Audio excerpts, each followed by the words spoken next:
Welcome again for this almost last section of branch informations under the heading the role of engineers in nation building. याच्या previous सेक्शन्समध्ये आपण महत्त्वाच्या अशा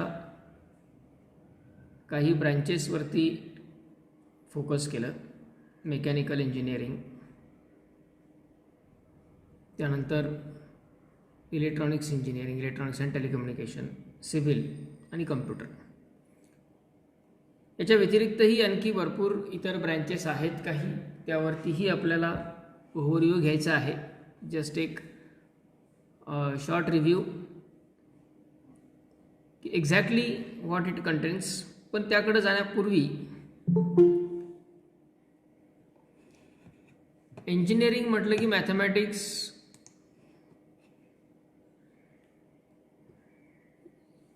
आणि या मॅथमॅटिक्सला इंजिनिअरिंगमध्ये पर्याय नाही. परंतु त्यातल्या त्यात कुठं आधार आहे? Without mathematics it is not possible, but with less mathematic and more mathematics हे मात्र पॉसिबल आहे.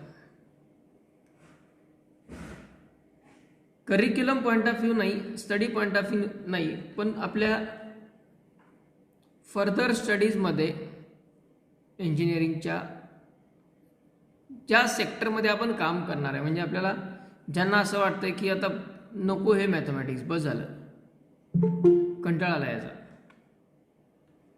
किंवा नाहीच आता जमतच नाही याचं,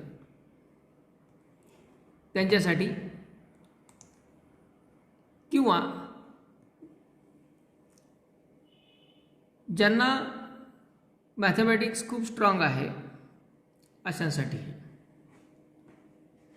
ज्यावेळी आपल्याला सेक्टरचा विचार करायचा आहे एखाद्या, की आपल्याला नेमकं कुठल्या सेक्टरमध्ये प्रेफरन्स द्यायचा आहे किंवा द्यायला पाहिजे आपण during our graduation and after graduation also, graduation सुरू असतानाही ग्रॅज्युएशनच्या नंतरही, म्हणजे जास्तीत जास्त मॅथमॅटिक्सचा यूज करावा लागतो, होतो.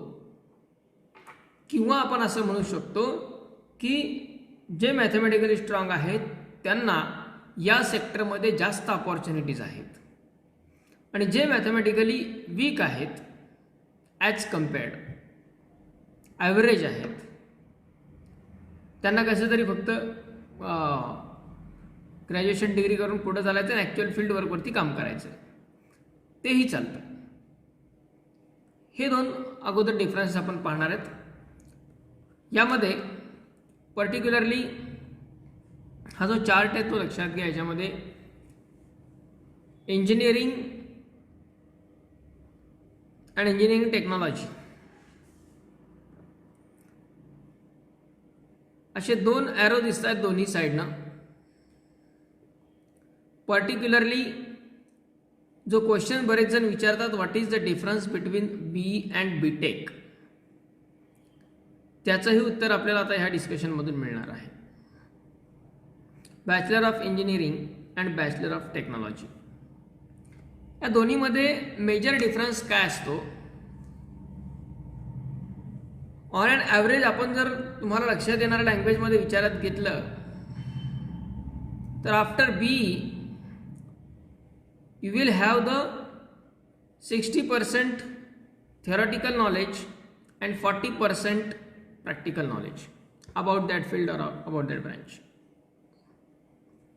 Whereas in case of BTech, you will get 60% of the practical knowledge and 40% of the theoretical knowledge.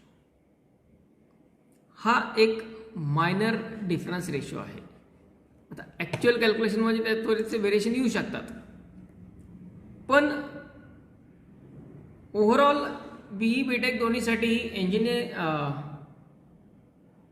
Theory आणि प्रॅक्टिकल्स हे दोन्ही इम्पॉर्टंट तितक्याच प्रमाणात आहेत. यात ज्यावेळेस आपण बीई म्हणजे बॅचलर ऑफ इंजिनिअरिंग या डिग्रीचा विचार करतो त्यावेळी त्याच्या लर्निंग फेजमध्ये जास्तीत जास्त स्ट्रेस हा थिअरॉटिकल कन्सेप्ट आणि नॉलेजवरती जास्त दिला जातो. Practical 40%, theoretical 60%. बीटेक यामध्ये बॅचलर ऑफ टेक्नॉलॉजीमध्ये प्रॅक्टिकल नॉलेजवरती जास्त प्रेफरन्स राहतो, ऑलमोस्ट 60% आणि 40% फोकस हा थिअरॉटिकलवरती राहतो. आणि त्यामुळं बीटेक पॉईंट ऑफ व्ह्यू म्हटलं तर लेस मॅथमॅटिकल, बीई मोर मॅथमॅटिकल पण मॅथमॅटिकल आहे. लेस किंवा मोर असेल पण मॅथमॅटिक्स शिवाय पर्याय नाही. आता यात सेक्टर कोणकोणते की जिकडे मॅथमॅटिकली स्ट्रॉंग असणारे लोकांना जास्त ऑपॉर्च्युनिटीज आहेत. पहिला सेक्टर म्हणजे रिसर्च, मोर मॅथमॅटिकलमध्ये. थोडक्यात बी वाल्यांना इकडे जास्त ऑपॉर्च्युनिटीज. त्यानंतर सेकंड आहे तो कॉम्प्लेक्स ॲनालिसिस, कॉम्प्लेक्स डिझाईन्स, ज्या कुठल्या ब्रँचमध्ये आपण असो त्याच्या डिझायनिंग सेक्टरमध्ये.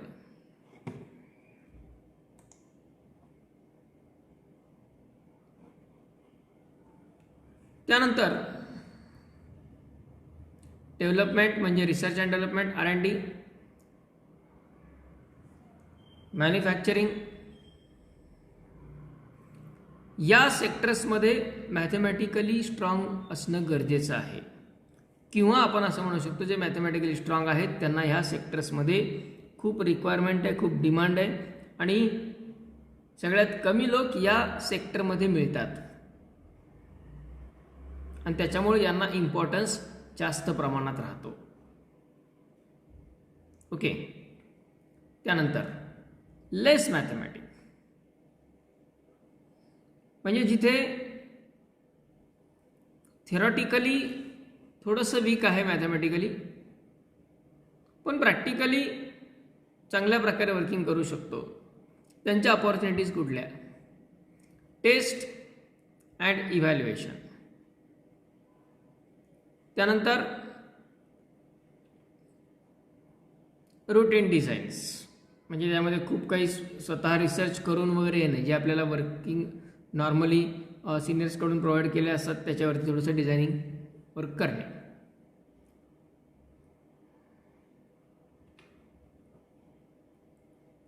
ओके. प्रोडक्शन, कुठल्याही कंपनीचे जे प्रोडक्शन डिपार्टमेंट्स आहेत त्याच्यामध्ये तुम्हाला मॅथमॅटिकल वर्क कमी लागतं. जेव्हा की तुमचं लॉजिकल वर्किंग असेल किंवा फिजिकल वर्किंग असेल किंवा मॅनेजमेंट असेल, ॲडमिनिस्ट्रेशन असेल, या सगळ्या गोष्टींवरती जास्त फोकस दिला जातो या प्रोडक्शन डिपार्टमेंटला. ऑपरेशन, सर्व्हिस अँड मेंटेनन्स म्हणजे ओव्हरऑल काय की सर्व्हिस अँड मेंटेनन्समध्ये म्हणजे काय की एखादं मशीन आहे किंवा एखादा प्रॉडक्ट आहे त्या कंपनीचं, मग ते प्रॉपरली ऑपरेट होतं आहे किंवा नाही, किंवा त्या आपण सेल आउट केल्याच्या नंतर सुद्धा त्याचे काही सर्व्हिस असतात किंवा काही मेंटेनन्स असतात regarding its working. That also requires less mathematical knowledge. Distribution and sales इथे पण कमी लागतं. म्हणजे मोर मॅथमॅटिकल सेक्टर्स कुठले आहेत, लेस मॅथमॅटिकल सेक्टर कुठले आहेत. त्यामुळं मॅथमॅटिक्स वीक असेल तर इंजिनिअरिंग सेक्टरमध्ये करिअर करताच येत नाही असं नाही. वीक असेल तर थोडाफार त्रास फक्त फर्स्ट आणि सेकंड इयर 2 वर्ष काही सब्जेक्ट क्लिअर करण्यासाठी त्रास होतो. त्यातनं एकदा आपण बाहेर पडलो, ॲक्च्युअल प्रॅक्टिकल वर्किंगमध्ये जर आपण फोकस केला तर ही राईट साईड जी आहे ॲक्च्युली बीटेकमध्ये ह्या सगळ्या राईट साईडच्या थिंग्सवरती फोकस केला जातो. बऱ्याचशा कंपन्यांमध्ये ज्यावेळेस रिझ्यूम किंवा ॲप्लिकेशन्स मागवले जातात, student must be BE or BTech. Freshers घेत असताना त्यांना बीई बीटेक कुठलेही चालतात, कारण overall knowledge point of view similar असतात. ॲक्च्युअली आपणही वर्किंग करत असताना कुठल्या पोस्टसाठी अप्लाय करतोय, कुठल्या पोस्टमध्ये आपल्याला फील्डमध्ये आपलं वर्किंग करायचं आहे, त्यानुसार स्वतःला चेक केलं पाहिजे. इव्हन हे थिंकिंग आपण आतापासूनही विचारात घेऊ शकतो की आपल्याला कुठल्या ब्रँचच्या कोणत्या सेक्टरमध्ये वर्किंग करायची इच्छा आहे किंवा आपण ते एबल आहोत. नो डाऊट याच्यामध्ये 4-5 वर्षांच्या तुमच्या ड्युरेशनमध्ये भरपूर चेंजेस होतात, भरपूर डेव्हलपमेंट होतात तुमच्यामध्ये, आणखी भरपूर नॉलेज या रिगार्डिंग तुम्हाला मिळत राहतं. परंतु एक ऑन अँड ॲव्हरेज जे काही प्रॉस्पेक्टिव्ह आहे तो तुमच्यासमोर मांडला की बऱ्याच जणांना असं वाटतं की आपण मॅथमॅटिक्समध्ये थोडंसं वीक आहोत आणि विदाऊट मॅथमॅटिक्सचं इंजिनिअरिंग पॉसिबल नाही. असं नाही आहे. विदाऊट मॅथमॅटिक्स आपल्याला अप्लाय करता येणार नाही, हे तितकंच खरं आहे. पण मॅथमॅटिक्स आपलं वीक असेल तर आपण तिकडं सक्सेसफुल राहणार नाही असं नाही आहे. मॅथमॅटिकली आपण वीक जरी असलो तरीसुद्धा फक्त फर्स्ट आणि सेकंड इयरचे जे की मॅथमॅटिक्सचे सब्जेक्ट आणि मॅथमॅटिक्स रिलेटेड मॅथमॅटिक्सचा यूज असणारे सब्जेक्ट्स आहेत, म्हणजे कॅल्क्युलस हा सेक्शन आणि कोऑर्डिनेट जॉमेट्री हा सेक्शन, याचे फंडामेंटल जर प्रॉपर असतील आपले तर ह्या 2 वर्षातले हे सब्जेक्ट्स क्लिअरन्सला प्रॉब्लेम नसतो काही. आणि इन फ्युचर आपल्याला जर वाटलं की आपलं मॅथमॅटिकली प्रिपरेशन खूप कमी आहे तर त्यासाठी या राईट साईडला असणाऱ्या ज्या इंजिनिअरिंग टेक्नॉलॉजी म्हणजे बीटेकच्या रिलेटेड जे वर्किंग आहेत सर्व test evaluations, routine regular designs, productions, operation, maintenance, service, यामध्ये आपल्याला जास्त स्किल त्याचं रिक्वायर्ड नाही आहे. हां, तिथे आपण बाकी आपलं इतर स्किल वापरू शकतो, ते आपल्या वर्किंग ॲबिलिटीजवर डेव्हलप होत जातात. ओके, हे सगळे कंपॅरिझन्स आहेत. इन जनरल कुठल्याही ब्रँचसाठी सांगितलं आहे, कुठलीही ब्रँच असू द्या. मॅथमॅटिकली स्ट्रॉंग असणाऱ्यांना मात्र डिझाईन सेक्टर असेल, रिसर्च सेक्टर असेल, मॅन्युफॅक्चरिंग असेल, R&D असेल, या ठिकाणी प्रेफरन्स राहतो किंवा अपॉर्च्युनिटी पण राहते. ओके, आणि ह्या सगळ्या बेसिकली BE स्टुडंटला हे सगळे सेक्टर्स प्रेफर करायला हरकत नसते. इव्हन बऱ्याचदा असं होतं बीटेकवाले स्टुडंट काही नंतर डिझायनिंगमध्ये खूप किंवा रिसर्चमध्ये पण चांगल्या प्रकारे काम करतातच, नाही असं नाही. ओके, त्यानंतर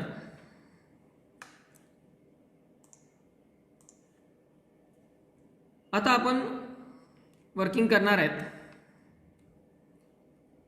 रिमेनिंग ब्रँचेसवरती. यातल्या काही ब्रँचेसबद्दल आपण खूप डिटेलमध्ये डिस्कशन ऑलरेडी केलेलं आहे. कम्प्युटर रिलेटेड असेल, इलेक्ट्रॉनिक्स असेल, मेकॅनिकल, सिव्हिल, या मुख्य ब्रँचेसवरती. त्या व्यतिरिक्तही बऱ्याचशा अशा काही ब्रँचेस असतात, त्यातल्याही मी सिलेक्टेडच या ठिकाणी घेतलेल्या आहेत. Aerospace, agricultural,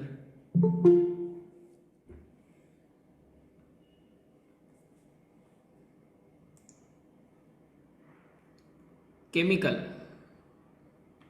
petrochemical, electrical, environmental, health and safety, industrial, marine and ocean, materials engineering, mining engineering, geological engineering, nuclear engineering आणि पेट्रोलियम. हे असे डिफरंट सेक्टर्स आहेत, डिफरंट डिसिप्लिन्स आहेत की ज्यामध्ये आपण वर्किंग किंवा विचार करू शकतो. याच्या व्यतिरिक्त बाकी टेक्स्टाईल इंजिनिअरिंग आहे. ही नावच अशी आहेत, ही नाव ऐकलं की आपल्या लक्षात येतं की आपल्याला कोणत्या सेक्टरमध्ये काम करायचं. एवढं तर आपलं 12वीपर्यंतचं नॉलेज आणि सायन्सचा स्टडी असतोच, नक्कीच असतो.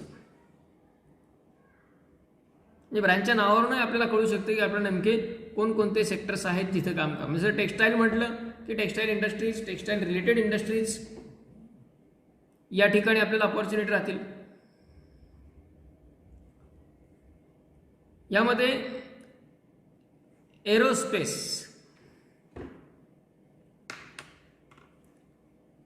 एरोस्पेस इंजिनिअरिंगमध्ये काय काय वर्किंग राहतं किंवा काय कुठल्या सेक्टरमध्ये कशा प्रकारे अपॉर्च्युनिटीज आहेत.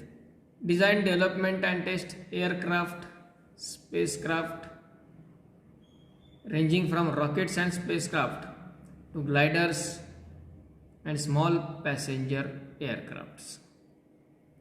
स्मॉल पॅसेंजर एअरक्राफ्ट पासून ते स्पेसक्राफ्ट पर्यंतचे जेवढे काही हवेत उडणारे क्राफ्ट आहेत त्या सर्वांचं डिझाईन, डेव्हलपमेंट, टेस्टिंग, मॅन्युफॅक्चरिंग, त्याचं प्रोडक्शन वगैरे ह्या सगळ्या थिंग्स किंवा ह्या सगळ्या सेक्टरमध्ये आपल्याला वर्किंग करता येतं. त्यानंतर बाकी यातून आपण आपल्या आपल्या स्किलनुसार त्याच्यामध्ये वर्किंग करू शकतो. To design or build the instrumentation to colonise space, make planes go faster, make air travel safer, investigate crashes वगैरे हे सगळे वर्किंग एरिया ह्या सेक्टरमध्ये येतात. एरोस्पेस पर्टिक्युलरली या ब्रँच पॉईंट ऑफ व्ह्यू विचार करता याचं प्रॅक्टिकली वर्किंग करायला बऱ्याच वेळा आपल्याला ज्या काही एअरक्राफ्ट रिलेटेड इंडस्ट्रीज आहेत त्या इंडस्ट्रीजमध्ये भरपूर नॉलेज किंवा इन्फॉर्मेशन त्याचं मिळतं. यात या ब्रँचबद्दल एक थिंग महत्त्वाची आहे की काही काही अशा ॲडव्हर्टायझर्स वगैरे येतात एअरक्राफ्ट इंजिनिअरिंग. तुम्ही 12वी नापास असाल काळजी करू नका, एअरक्राफ्ट इंजिनियर व्हा. तुम्ही 10वी नापास असाल काळजी करू नका, एरोस्पेस इंजिनियर व्हा. अशा जाहिराती येतात. बऱ्याच जणांना पुन्हा त्याच्यामध्ये हे पण असतं, CETत मार्क कमी पडले घाबरू नका, एअरक्राफ्ट इंजिनियर व्हा. इज इट ऑथेंटिक हे महत्त्वाचं आहे. ज्यावेळी आपल्याला इंजिनिअरिंग ही डिग्री ॲज ए ग्रॅज्युएशन कंप्लीट करायची एक विचार करायचा आहे, नो डाऊट त्यात आपण ह्या ज्या सर्व मुख्य एक्झाम्स आहेत त्या क्वालिफाय होऊन त्या रूटनं आणि ही जी ॲडमिशन प्रोसेस आपली असणार आहे सेंट्रलाइज ॲडमिशन प्रोसेस याच्या माध्यमातून एंटर झालेल्या कॉलेजेसमध्ये आपण केलं then it's okay, no problem. कारण हे सर्व इन्स्टिट्यूट जे असतात टेक्निकल इन्स्टिट्यूट जे आहेत पूर्ण all over India, it should be AICTE all India council of technical education, AICTE all India council of technical education, AICTE approved institute असणं आवश्यक आहे. ही पहिली गोष्ट. ओके, हे CET JEE किंवा ह्या राऊंड्समधून वगैरे आपण ॲडमिशन कुठे घेतो आहे इट्स ओके. पण एक्सटर्नली काही अशा जाहिराती येत आहेत आणि त्याच्यामध्ये तुम्हाला सांगितलं की तुम्ही इंजिनिअरिंग कराल. ओके, बरोबर आहे, त्यांचं कराल तुम्ही, नो डाऊट. त्याच्यामध्ये फायर इंजिनिअरिंगचे पण काही आहेत कोर्सेस किंवा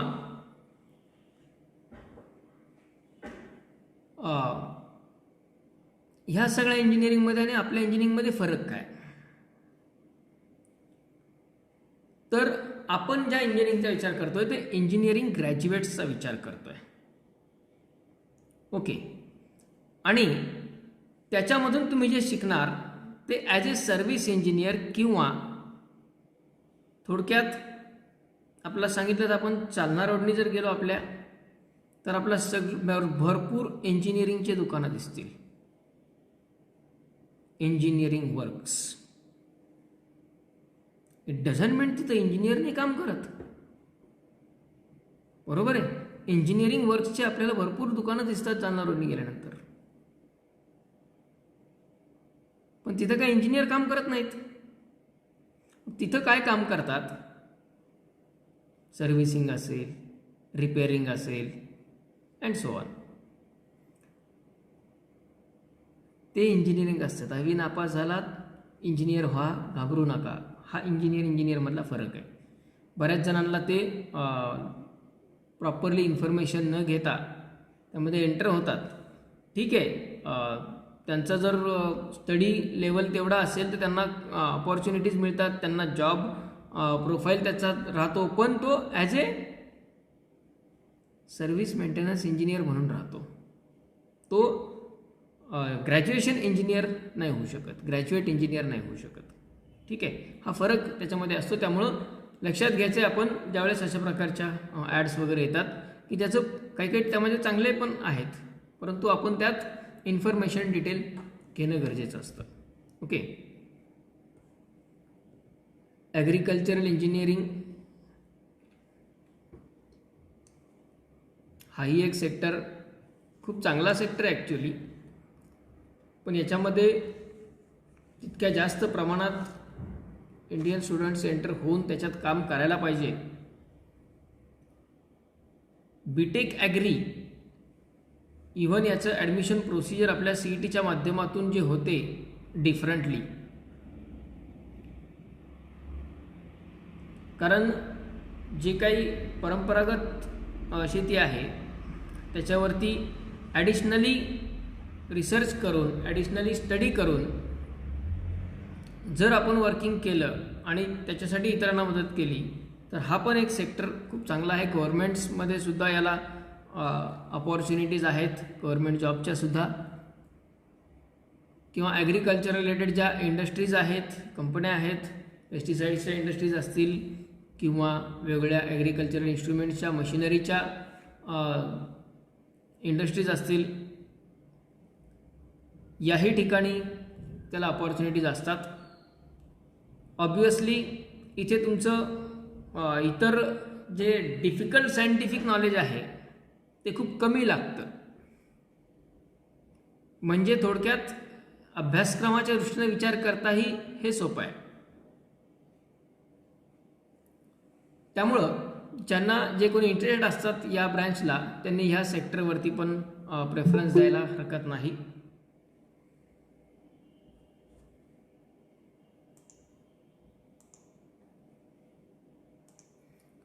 to create technology to advance food biological irrigation and machinery systems, यामध्ये आपण क्रॉप ग्रोथसाठी स्मॉल स्पेसमध्ये क्रॉप ग्रोथ कशी पद्धतीने होऊ शकते यासाठी वेगवेगळ्या सिस्टम डिझाईन करू शकतो, त्याच्यामध्ये वर्किंग करू शकतो, किंवा फिश फार्मिंगच्या वेगळ्या सिस्टम्स डेव्हलप करू शकतो.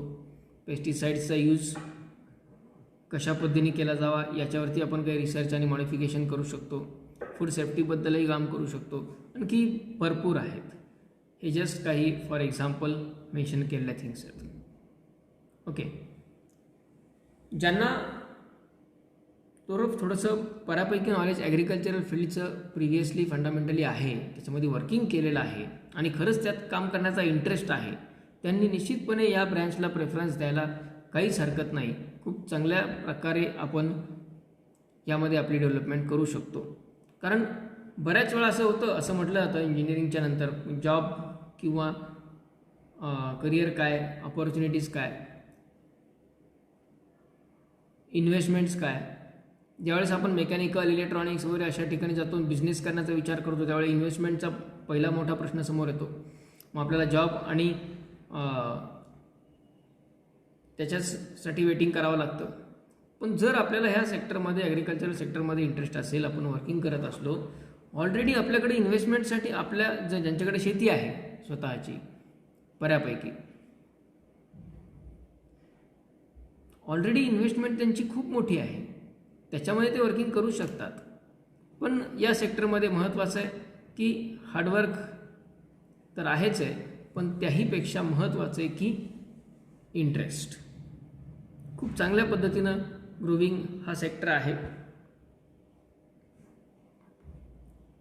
इस्रायल मॉडेलवरती सुद्धा बऱ्यापैकी वर्किंग रिसर्च आपल्या कंट्रीमध्ये पण त्याच्यावरती सुरू आहे. इस्रायलसोबत टायअप पण झालेला आहे, त्यामुळे त्यांचं पण आता या ठिकाणी वर्किंग आपल्याला पाहायला मिळणार आहे. त्यामुळे हाही सेक्टर ग्रोईंग सेक्टर आहे ॲग्रिकल्चरल इंजिनिअरिंगचा. नंतर बायोमेडिकल इंजिनिअरिंग.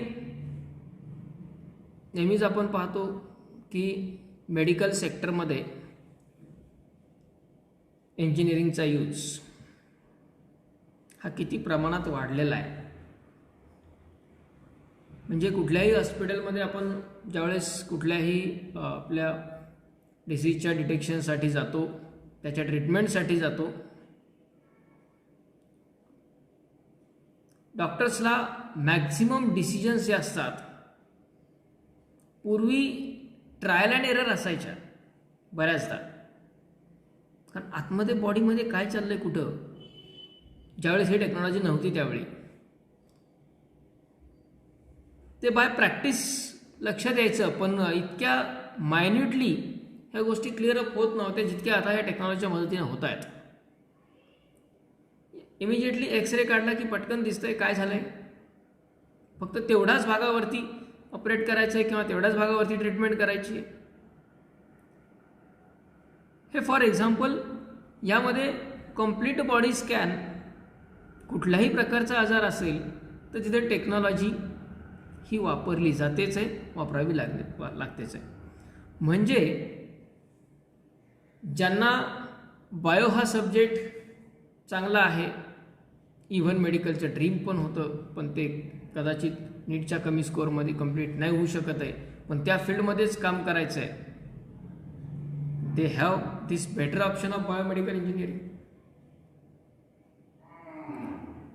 याच्या माध्यमातून आपण मेडिकल सेक्टरमधल्याही वेगवेगळ्या डिव्हाइसवरती, वेगवेगळ्या इन्स्ट्रुमेंट्सवरती, वेगवेगळ्या मशिनरीजवरती काम करू शकतो, त्यांच्या मॅन्युफॅक्चरिंगमध्ये, त्यांच्या रिसर्चमध्ये, त्यांच्या वर्किंगमध्ये. Okay, device procedure and devices to improve medical conditions, याच्यामध्ये पण अपॉर्च्युनिटीला स्काय इज द लिमिट आहे. आर्टिफिशियल ऑर्गन्स, याच्यामध्ये आणखी काय काय येऊ शकतात. आर्टिफिशियल ऑर्गन्स, लिम्स असतील किंवा जॉईंट्स असतील, आपण पाहतो हात असतील, पाय असतील, अशा प्रकारचे काही आर्टिफिशियल ऑर्गन्स बऱ्याच जणांना फिक्स केले जातात, याच्यावरती आपण वर्किंग करू शकतो. वेगवेगळ्या प्रकारचे कॅन्सरशी रिलेटेड असतील, एड्स रिलेटेड असतील, याच्याशी रिलेटेड मॅन्युफॅक्चरिंग काही डिव्हायसेस असतील जे डिटेक्शन करू शकतात. स्पोर्ट्स इंजुरीज आहेत किंवा आणखी इतर प्रकारच्या इंजुरीज आहेत, या कशा प्रिव्हेंट करता येऊ शकतात. तुम्ही पहा, मेडिकल सेक्टरचा जर विचार केला या फील्डमधून, या अँगलनी, इंजिनिअरिंगच्या व्ह्यूनी जर विचार केला तर ही फील्ड खूप जास्त इझी होत चालली आहे ह्या टेक्नॉलॉजी किंवा मशिनरीजच्या माध्यमातून. बऱ्याच वेगवेगळ्या प्रकारच्या मशीन्स आपण पाहतो, मग ते शुगर लेवलचे असतील किंवा टेम्परेचरचे असतील किंवा आणखी वाटेवर येतील लहान लहान.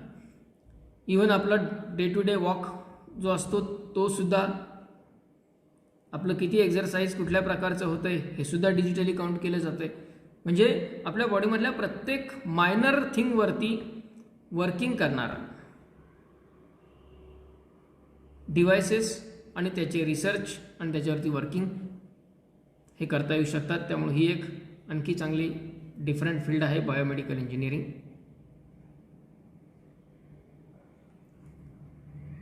तर next is about chemical engineering.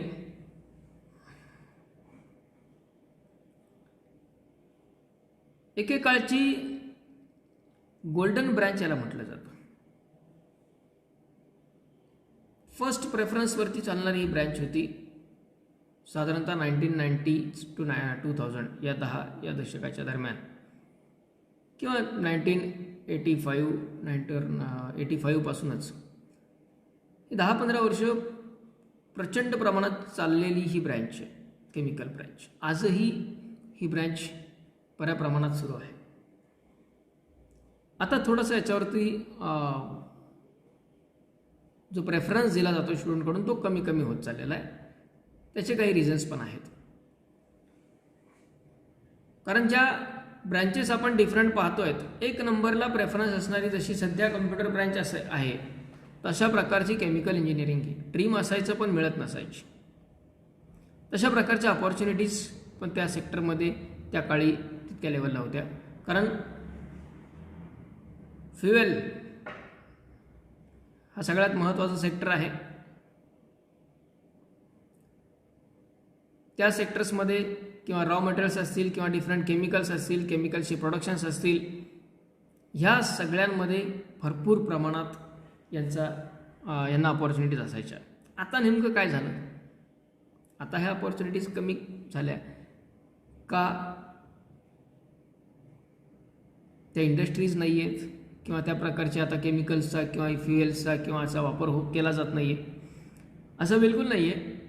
पण पर्टिक्युलरली त्या सेक्टरमध्ये काम करणारे आणखी इतर काही कोर्सेस पॅरलली हे लॉन्च होत गेले. जसं आता फार्मसी आपण पाहतोय, मेजॉरिटीली फार्मा इंडस्ट्रीजमध्ये सुद्धा खूप चांगल्या प्रकारे या केमिकल इंजिनिअरिंगला अपॉर्च्युनिटीज आहेत. पण आता ज्यावेळेसपासून फार्मसी ही वेगळीच एक फील्ड पुढे आली, त्याच्यामधलेही स्टुडंट या रिसर्च अँड डेव्हलपमेंटमध्ये काम करू लागले. उलट ते जास्त बेनिफिशियली, कारण ते दोन्ही सेक्टरमधले वर्किंग करणार होते, chemicals as well as bio. म्हणजे ज्यांचं केमिस्ट्री हा सब्जेक्ट स्ट्रॉंग आहे and only chemistry strong other than anything, they can prefer for this branch. याही ब्रँचचे आणखी काही कॉलेजेस, काही इन्स्टिट्यूट्स खूप चांगल्या प्रकारे प्लेसमेंट देतात, खूप चांगल्या इंडस्ट्रीजमध्ये प्लेसमेंट त्याच्या राहतात. फक्त आता बऱ्याचशा इन्स्टिट्यूट्समधून ही ब्रँच दिसत नाही.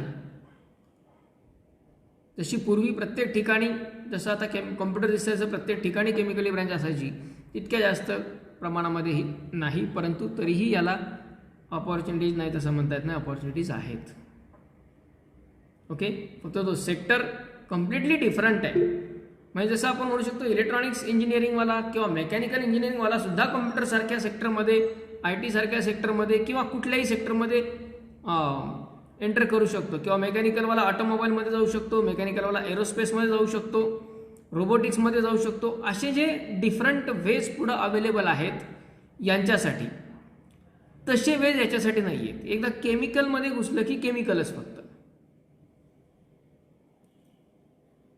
त्यामुळं थोडासा प्रेफरन्स या फील्डला कमी राहतो. कारण इन फ्युचर जे व्हेरिएशन्स आहेत त्या व्हेरिएशन्सला कोपअप करण्याच्या दृष्टीनं सुद्धा काही जण विचार करतात. पण तो ज्यांचं फिक्स डेस्टिनेशन असतं की नाही आपल्याला ह्या सेक्टरमध्ये वर्किंग करायचं आहे, they can prefer for this chemical engineering also.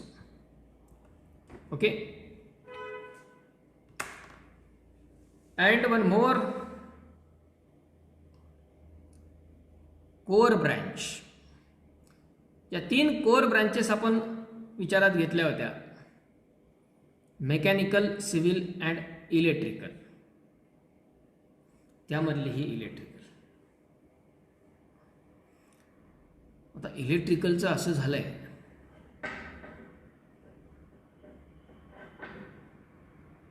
इलेक्ट्रिकलची derived branch electronics. त्या इलेक्ट्रॉनिक्सचे बऱ्याच भगिनी आहेत. इलेक्ट्रॉनिक्स अँड टेलिकम्युनिकेशन आहे, इंडस्ट्रियल इलेक्ट्रॉनिक्स आहे, इलेक्ट्रॉनिक्स अँड पॉवर आहे. ह्या सगळ्या इलेक्ट्रिकलपासून डिराइव्ड ब्रँचेस. त्यांचे परत आणखी कम्प्युटर आले, IT आलं. म्हणजे आता याची 3री पिढी काम करते सध्या. याचा अर्थ ह्या कम्प्युटर्स वगैरेच्या दृष्टीने विचार करता ही ब्रँच म्हातारी झाली का, आजी झाली आता.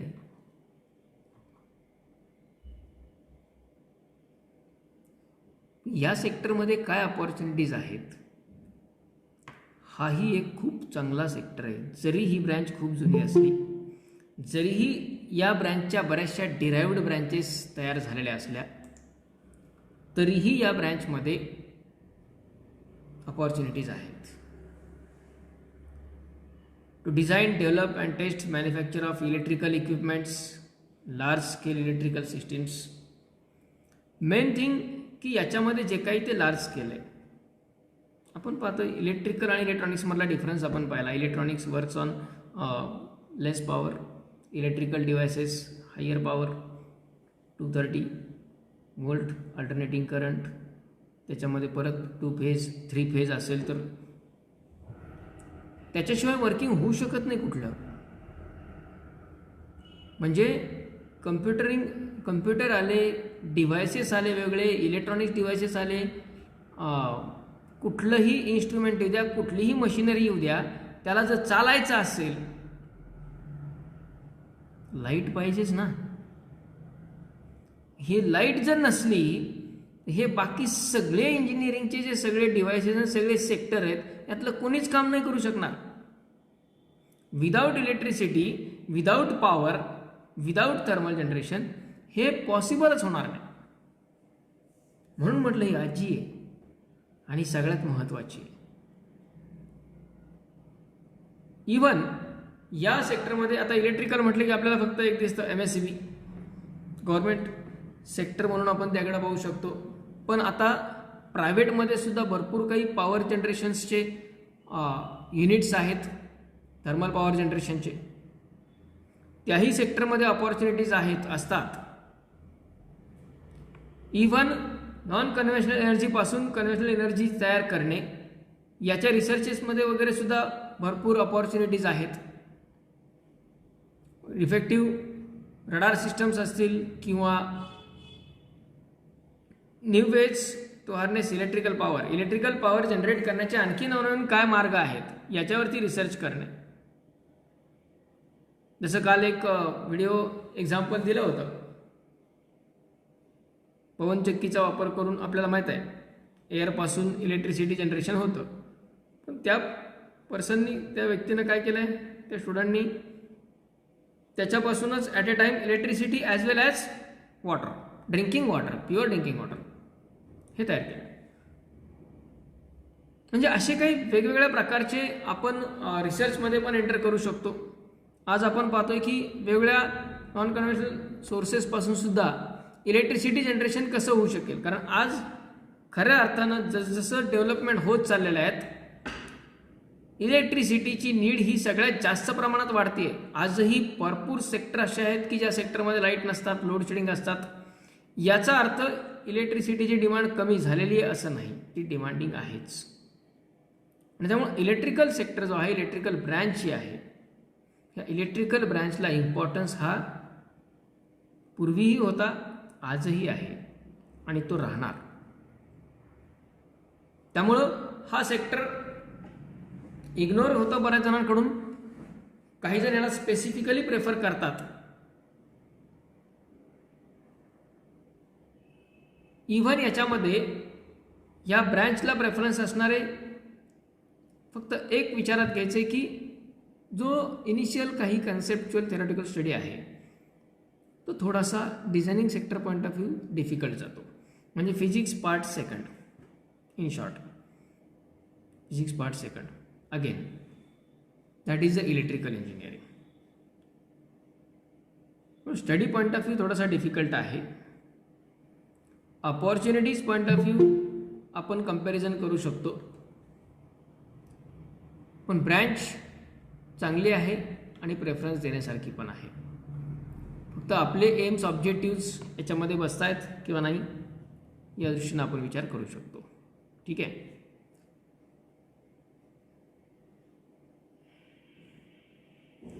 त्यानंतर आणखी काही नवीन डेव्हलप झालेल्या इंजिनिअरिंगचे सेक्टर्स आहेत.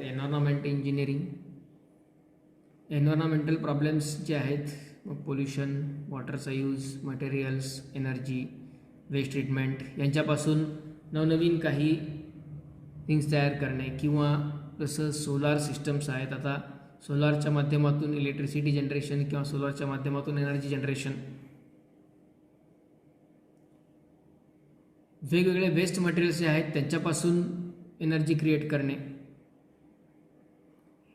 हा सेक्टर किंवा असे सेक्टर्स डेव्हलप झाले. म्हणून इलेक्ट्रिकलचं काय झालं, बायफर्गेशन वेगळ्या सेक्टर्समध्ये होत गेलं,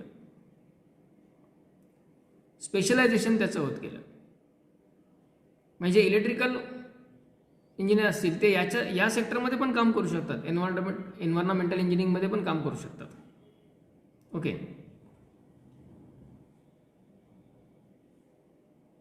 त्यानंतर पोल्युशन असेल किंवा हॅझार्डस वेस्ट असेल याच्यापासून किंवा त्याचं रिप्रोसेसिंग असेल, ह्या सगळ्या गोष्टींवरती आपण वर्किंग करू शकतो एन्व्हायरमेंटल इंजिनिअरिंगवर. चित्र पाहिलं की लक्षात येतं आहे काय काम करायचं आहे. काम काय करायचं म्हणजे आपल्याला तो कचरा नाही साफ करायचा आहे. लेफ्ट साईड बघा, जी एक्झिस्टिंग असणार आहे आणि राईट साईड ही त्याच्यावरून तयार होणारी आहे, जे की इंजिनियर करणार आहेत. So what engineer can transform.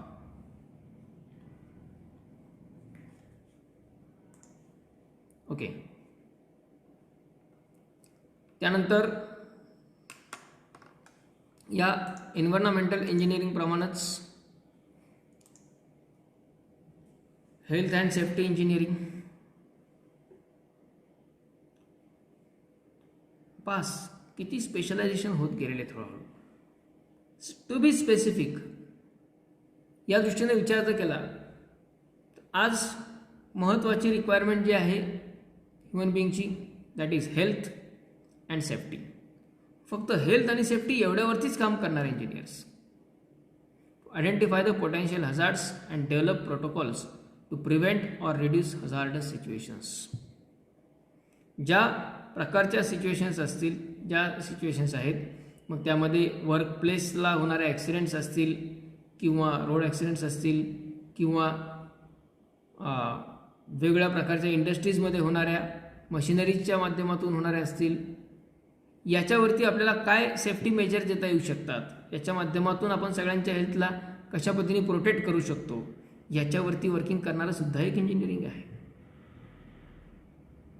Okay. No doubt याच्यावरती प्रॅक्टिकल वर्किंग जास्त राहणार. त्यानंतर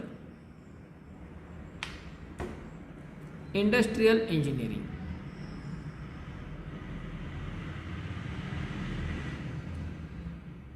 इंडस्ट्रियल इंजिनिअरिंगमध्ये काय असतं की बेसिकली एखादं पर्टिक्युलर कुठली तरी मॅन्युफॅक्चरिंग इंडस्ट्री आहे सपोज, पण त्याचं नेमकं स्ट्रक्चर कसं असावं, ते मोस्ट इफेक्टिव्ह त्याचा प्लॅन, त्याचं स्ट्रक्चर, त्याचं लेआउट, प्रोडक्शनचे फॅसिलिटीज, मग हे पूर्ण जे डिझायनिंग आहे ऑर्गनायझेशन रन होण्यासाठी, ट्रान्सपोर्टेशन कसं राहील, त्या कंपनीला ॲक्च्युअल रॉ मटेरियल काय काय लागतं आहे, मग ते कुठं इझिली अवेलेबल होऊ शकतं, ते कशा प्रकारे ट्रान्सपोर्ट करता येऊ शकतं, त्याचे वेज काय. म्हणजे एखादी नवीन इंडस्ट्री किंवा एखादं हॉस्पिटल असेल, हॉस्पिटॅलिटी मॅनेजमेंट हा सुद्धा एक वेगळा सेक्टर आहे आणखी. परंतु समजा एखादं हॉस्पिटल आहे, त्याला सुद्धा इंडस्ट्रियल मॅनेजमेंट किंवा industrial engineering point of view विचार केला तर त्याची इफिशियन्सी इम्प्रूव्ह करण्यासाठी काय वर्किंग करता येऊ शकतं, किंवा मॅन्युफॅक्चरिंगच्या ज्या काही युनिट्स आहेत त्यांच्यासाठी वेगळे मशीन लेआउट आहेत, त्यांचे डिझायनिंग करणे, stadium facilities for convenient use, industry related ज्या काही वर्किंग्स आहेत याच्यामध्ये आपल्याला इंडस्ट्री मध्ये काम असण्याऐवजी इंडस्ट्रीचं ज्यावेळेस एस्टॅब्लिशमेंट होती आहे किंवा त्याचं वर्किंग आहे त्या ड्युरेशनमध्ये त्या स्टेजला वर्किंग असणारी ही इंडस्ट्रियल इंजिनिअरिंग ब्रँच. आता एस्टॅब्लिश जरी इंडस्ट्री झाली तरी पण त्याचं वर्किंग त्या डिझायनिंग पॅरामीटरनुसार चालतं आहे का नाही, किंवा त्याच्यामध्ये आणखी काय काय डिफिकल्टीज येत आहेत किंवा इम्प्रूव्हमेंट करता येऊ शकतात, हे सगळं वर्किंग ह्या इंडस्ट्रियल इंजिनिअरिंगमध्ये केलं जातं. सेफ्टी प्रिकॉशन्स असतील किंवा आणखी त्याच्यामध्ये मॅन्युफॅक्चरिंगमधले डेव्हलपमेंट्स करण्यासाठी काय करता येऊ शकतं, हे सगळे वर्किंग इंडस्ट्रियल इंजिनिअरिंगमध्ये येतात. मग याच्यात कुठल्याही प्रकारची इंडस्ट्री असू शकते, त्या त्या व्यक्तीच्या स्पेशलायझेशनवरती डिपेंड आहे. यामध्ये इलेक्ट्रिकल, इलेक्ट्रॉनिक्स, मेकॅनिकल सगळ्या प्रकारच्या ब्रांचेसचं नॉलेज याच्यामध्ये मिळतं इंडस्ट्रियल इंजिनिअरिंगमध्ये, पण ते तो रफ नॉलेज असतं, असं एकदम डेप्थमध्ये नाही. Marine engineering and ocean engineering, समुद्रावरती ज्यांना काम करायला आवडतं त्यांच्यासाठी ही पण एक फील्ड आहे. नेव्ही तर आहेच आहे, नेव्हीच्या माध्यमातून पण आपण मरीन इंजिनिअरिंग करू शकतो सेंट्रल गव्हर्नमेंटच्या माध्यमातून, किंवा तिकडून आपल्याला नाही चान्स मिळाला तर आपण प्रायव्हेट काही ठिकाणी कॉलेजेस आहेत त्याही ठिकाणी हे वर्किंग ग्रॅज्युएशन पूर्ण करू शकतो. Design, construct, operate and maintain machinery or structures that exist in or near the water. अशा प्रकारची मशिनरी किंवा अशा प्रकारचे स्ट्रक्चर्स तयार करणे की जे पाण्यामध्ये किंवा पाण्याच्या जवळपास काम करू शकतील. ऑइल रिग्स असतील किंवा रोबोट्स असतील डीप सीमध्ये जाण्यासाठी, मरीन व्हेसल्स असतील, सबमरीन टेक्नॉलॉजी असेल, ह्या सगळ्यांवरती मरीन अँड ओशन इंजिनिअरिंग हे स्टुडंट काम करू शकतात. ओके. मटेरियल्स इंजिनिअरिंग हा किती आहे, कितीतरी इंजिनिअर, आणि ह्या खूप लिमिटेड आहेत. आपण जे विचारात घेतो आहेत त्या आणखी भरपूर आहेत. To develop, process and test material to be used to fulfil a specific design purpose. Material engineering याचं एक्झाम्पल मी तुम्हाला फर्स्ट सेक्शनच्या वेळेस सांगितलं होतं. एक मिशन मंगल या मूवीमध्ये सांगितलेला आहे ना, तो एक विशिष्ट प्रकारचा तो कपडा वापरला त्याच्यामध्ये, जो की बर्न झाल्यानंतर सुद्धा पुन्हा रिफॉर्म होतो. तो जळाला कपडा तरीसुद्धा परत तो रिस्ट्रक्चर होतो. ते एक मटेरियल आहे. तसं आता समजा नेव्हीमध्ये असतील किंवा एरोस्पेसमध्ये असतील किंवा इवन सॅटेलाइट्स वर्किंगमध्ये असणारे लोक असतील, स्पेसमध्ये काम करणारे लोक असतील, त्यांचे काही युनिफॉर्म्स आहेत.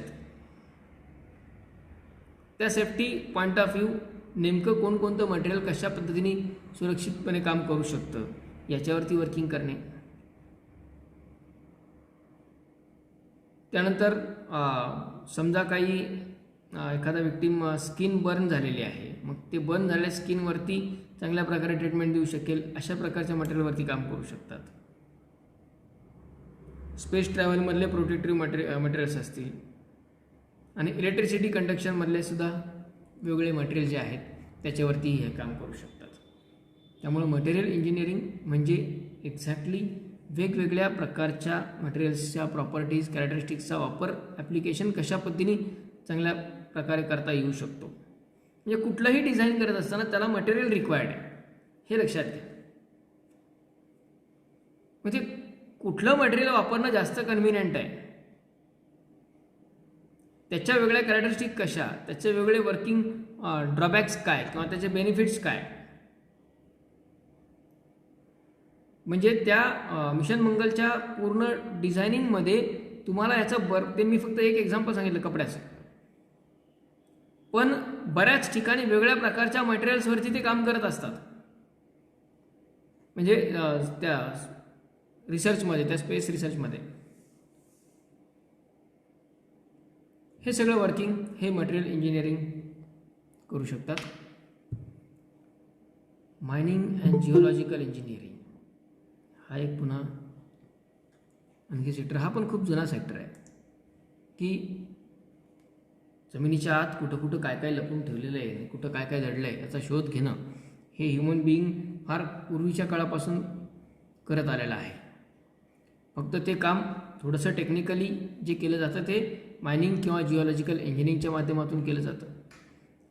ते माइन्स मेंटेन करणे किंवा माइन्सचे इक्विपमेंट तयार करणे, मायनिंग टेक्निक डेव्हलप करणे, लोकेट करणे एक्झॅक्टली की कुठे काही आपल्याला मिनरल्स मिळू शकतात किंवा काही ऑइल्स मिळू शकतात किंवा कुठे काही गोल्ड, सिल्वर वगैरे कुठं सापडते का खजिना एखादा, ह्याचं सगळं पूर्ण स्टडी हा मायनिंग अँड जिओलॉजिकल इंजिनिअरिंगमध्ये येतो.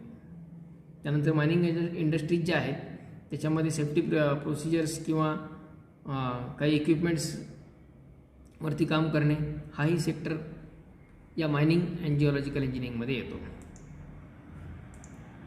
ओके.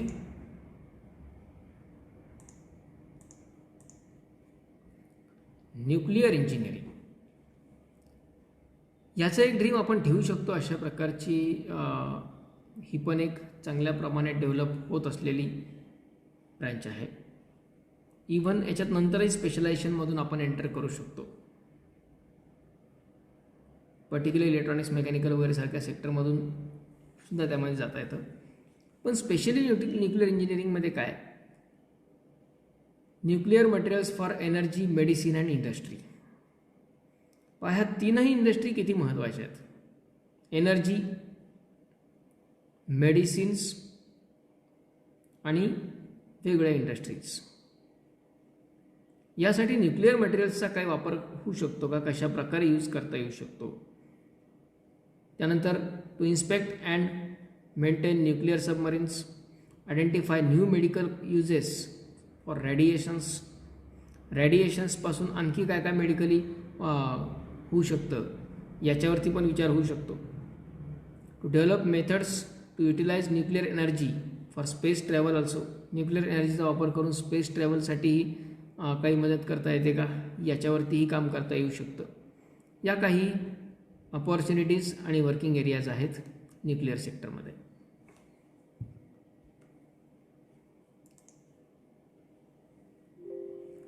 त्यानंतर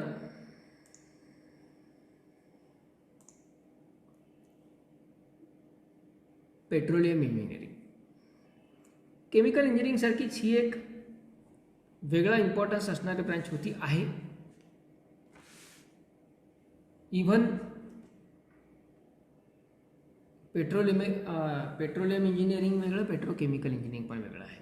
परत ऑइल, नॅचरल गॅसचे रिझर्वायर्स लोकेट करणे, ते एक्स्ट्रॅक्ट करण्याच्या मेथड्स डिझाईन करणे, ऑइल ट्रान्सपोर्टेशन्सवरती काम करणे, नॅचरल गॅस कसा एक्स्ट्रॅक्ट करता येईल अर्थपासून किंवा ऑइल कसं एक्स्ट्रॅक्ट करता येईल अर्थपासून याच्या नवनवीन मेथड्सवरती काम करणे. त्यानंतर कॉस्ट इफेक्टिव्ह एक्स्ट्रॅक्शनचे लोकेशन्स. त्यानंतर जसं काही ठिकाणी काही प्रकारच्या इंडस्ट्रीजला, कारण हे याच्यामध्ये सगळ्यात महत्त्वाची थिंग की वर्क हे चॅलेंजिंग वर्क आहे, पॅशनेट वर्क आहे. नो डाऊट ज्या ठिकाणी आपण डायरेक्टली ऑइल, गॅस, पेट्रोल याच्याशी रिलेटेड वर्किंग करतो आहेत, no doubt we must be completely physically, mentally everything strong. Okay, या प्रकारचे डिफरंट वर्किंग जे आहेत ते या पेट्रोलियम इंजिनिअरिंगमध्ये होतं. पेट्रोलियम इंजिनिअरिंगमध्ये फक्त पेट्रोलचं काम होतं असं नाही, तर ऑइल, गॅस किंवा नॅचरल गॅस ह्या सगळ्या थिंग्स एक्स्ट्रॅक्ट करणे, त्याच्यावरती प्रोसेसिंग करणे, त्यांचे ट्रान्सपोर्टेशन्स करणे किंवा त्यांना लोकेट करणे, हे सगळी कामं या पेट्रोलियम इंजिनिअरिंगच्या माध्यमातून केली जातात. Okay, so these are some of the different branches ज्या की आपल्या युज्युअल ट्रॅकपेक्षा वेगळ्या असणाऱ्या, वेगळ्या वाटणाऱ्या. याच्या व्यतिरिक्त अजून काही ब्रँचेस ज्या आहेत, जसं इन्स्ट्रुमेंटेशन ही एक ब्रँच, याला मात्र बऱ्याच स्टुडंटचा प्रेफरन्स असतो कारण याच्या अपॉर्च्युनिटीज चांगल्या आहेत. मेजर अपॉर्च्युनिटीज इन्स्ट्रुमेंटेशन ब्रँचचे ज्या राहतात. Instrumentation is nothing but it is the automation system, basically combination of concepts from mechanical engineering as well as electronics engineering, ह्या दोन्हीचं कॉम्बिनेशन करून ॲटोमेशनच्या सिस्टम्स किंवा ॲटोमेटेड मशीन्सवरती वर्किंग करणे, हे इन्स्ट्रुमेंटेशनचं काम असतं. ही ब्रँच भरपूर इन्स्टिट्यूटला, भरपूर कॉलेजेसला आहे पण, आणि त्याला अपॉर्च्युनिटीज पण चांगल्या आहेत. मेजर अपॉर्च्युनिटीज याच्या ज्या येतात त्या ॲब्रॉड येतात, म्हणजेच आउट ऑफ इंडिया जास्त आहेत. विदिन कंट्रीसुद्धा अशा प्रकारचे काही त्या इंडस्ट्रीजचे युनिट्स आहेत की जे तुम्हाला या ठिकाणी हायर करतात आणि तुमच्या ॲबिलिटीज वगैरे इथेच युटिलाइज करतात, आणि त्याच्यानुसार जर डेव्हलपमेंट तुमची प्रॉपर असेल तर तुम्हाला डायरेक्ट फॉरेनमध्ये त्यांच्या मुख्य युनिट्सपर्यंत आपल्याला अपॉर्च्युनिटीज देतात. त्यामुळं वेज या इन्स्ट्रुमेंटेशन इंजिनिअरिंगसाठी पण चांगले आहेत. इन्स्ट्रुमेंटेशन अँड कंट्रोल असंही त्याला म्हटलं जातं. So these are the different branches, different fields of engineering. वेगवेगळे सेक्टर्स आहेत, वेगळे एरियाज आहेत, रिजन आहेत. हे सगळे रिजन तुमच्यासमोर याच्यासाठी मांडले की ज्यावेळी आपण आपला वर्किंग प्रोफाईल इमॅजिन करतो आहे, कन्सिडर करतो आहे, त्यावेळी आपल्याला मोस्ट कम्फर्टेबल काय असेल, मोस्ट सॉफिस्टिकेटेड काय असेल, याहीपेक्षा महत्त्वाचं आहे की आपण आपलं इनपुट जास्तीत जास्त देऊ शकतो असा कुठला सेक्टर असेल, ते खूप महत्त्वाचं आहे. आणि चॅलेंजिंग किंवा चॅलेंजेस खूप काहीतरी वेगळंच करायचं आहे, आणि याच्यापेक्षा आपल्या ॲक्च्युअली इंटरेस्ट ॲबिलिटीच्या दृष्टीने विचार करता, even though the target is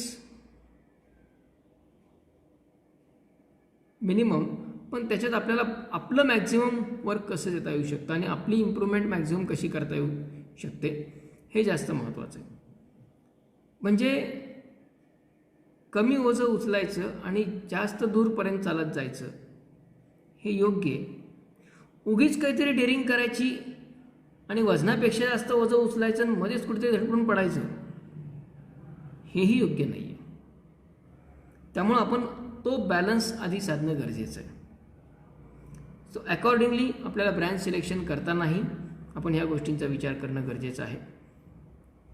कारण बऱ्याचदा आपलं त्या फील्डबद्दल असणारं पॅशन, आपलं त्या फील्डबद्दल असणारं वर्किंग करण्याच्या ॲबिलिटीज, आपला इंटरेस्ट, त्याच्यामधून आपली एनर्जी आपल्याला आपोआप मिळते आणि आपण त्यामध्ये पुढं सक्सेस होत राहतो. ब्रँच त्यामुळं सिलेक्ट करत असताना हे महत्त्वाचं आहे. आता काही वेळा पर्सेंटाईलमुळं किंवा आपल्या स्कोअरमुळं आपल्याला थोडंसं एखाद दोन स्टेज कॉम्प्रोमाइज करावं लागू शकतात. त्या करायलाही हरकत नाही, पण त्या करत असताना आपल्याला यांच्यामधले रिलेशन्स माहिती पाहिजेत की नेमकं कॉम्प्रोमाइज काय करायचं. म्हणजे समजा आपल्याला IT फील्ड, कम्प्युटर फील्डमध्ये करिअर करण्याची इच्छा आहे, पण आपल्या स्कोअरमुळं, पर्सेंटाईलमुळं तो मिळत नाही आहे. पण मग त्याच्याऐवजी केमिकल घ्यायचं, सिव्हिल घ्यायचं, पेट्रोलियम घ्यायचं, पूर्ण सेक्टर्स बदलून जातो. मग त्याशी रिलेटेड कोण, जवळचा कोण, इलेक्ट्रॉनिक्स आहे, इलेक्ट्रॉनिक्स अँड टेलिकम्युनिकेशन आहे, की जे तुम्हाला आज न उद्या त्या सेक्टरमध्ये घेऊन जायला मदत करू शकतात. किंवा इव्हन थोडाफार प्रमाणात मेकॅनिकल पण आहे. पण मेकॅनिकल इंडस्ट्रीज ही पर्टिक्युलरली त्यांना प्रेफरन्स देता येईल. मेकॅनिकल इंजिनिअरिंग असेल, ऑटोमोबाईल असेल, स्पेस एरोस्पेस असेल किंवा रोबोटिक्स असेल, ते सगळे सेक्टर्स आपण त्याचे विचारात घेतले.